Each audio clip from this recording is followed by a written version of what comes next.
করের আওতায় আসছে পুঁজিবাজারের বড় ব্যক্তি বিনিয়োগকারীরা।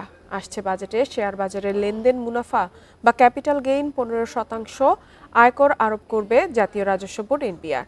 তবে মূলধনী আয় 40 লাখের কম হলে কর দিতে হবে না।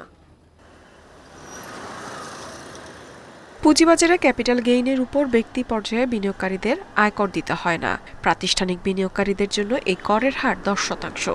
তবে আগামী অর্থ বছর থেকে ব্যক্তি বিনিয়োগকারীর লাভের উপর কর বসানোর উদ্যোগ নিচ্ছে এনবিআর।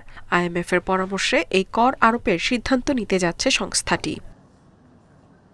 2015 সালের এসআরও এর মাধ্যমে ব্যক্তি বিনিয়োগকারীদের তালিকাভুক্ত স্টক, মিউচুয়াল ফান্ড, বন্ড এবং ডিবেঞ্চারগুলোর ক্যাপিটাল গেইন থেকে কর প্রত্যাহার করা হয়েছিল। আগামী অর্থবছর থেকে ব্যক্তি বিনিয়োগকারীদের লাভ 40 লাখের বেশি হলে 15% কর দিতে হবে। তালিকাভুক্ত কোম্পানিগুলো থেকে অর্জিত মুনাফার উপর এই কর বসানো হবে। এটি হলে পুঁজিবাজার আরও ক্ষতিগ্রস্ত হবে বলে মনে করছেন বাজার সংশ্লিষ্টরা। আমাদের পুঁজিবাজার কিন্তু একটা নেতিবাচক অবস্থার মধ্য দিয়ে যাচ্ছে। তো সেটার উপরে যদি আরেকটা করের বাড়তি বোঝা প্রয়োগ করা হয় তাহলে সেটা আরো নেতিবাচক হবে। ক্ষুদ্র বিনিয়োগকারীদের এক্ষেত্রে চিন্তার কারণ নেই বলে মনে করছেন বাজার বিশ্লেষকরা। তবে নানামুখী সংকট থাকায় এই সিদ্ধান্ত বিনিয়োগকারীদের মনস্তাত্ত্বিক চাপ বাড়াবে।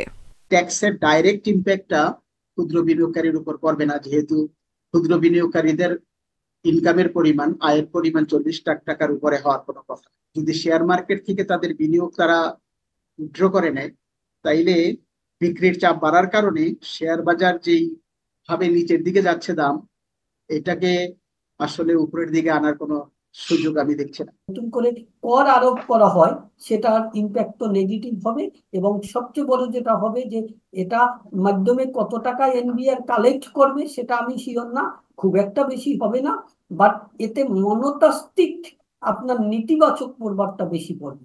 আসছে বাজেটেও শর্ত সাপেক্ষে কর্পোরেট কর কমানোর সিদ্ধান্ত নিয়েছে এনবিআর। তবে সব খাতে নয়। উৎপাদনশীল খাতের সঙ্গে জড়িত পুঁজিবাজারের তালিকা বহির্ভূত শিল্পের কর কমানো হচ্ছে। এই জাতীয় কোম্পানির কর 27.5% থেকে কমিয়ে 25% করা হচ্ছে। বাকি সব খাতের কর অপরিবর্তিত থাকছে। ইফাতারা, ইন্ডিপেন্ডেন্ট নিউজ।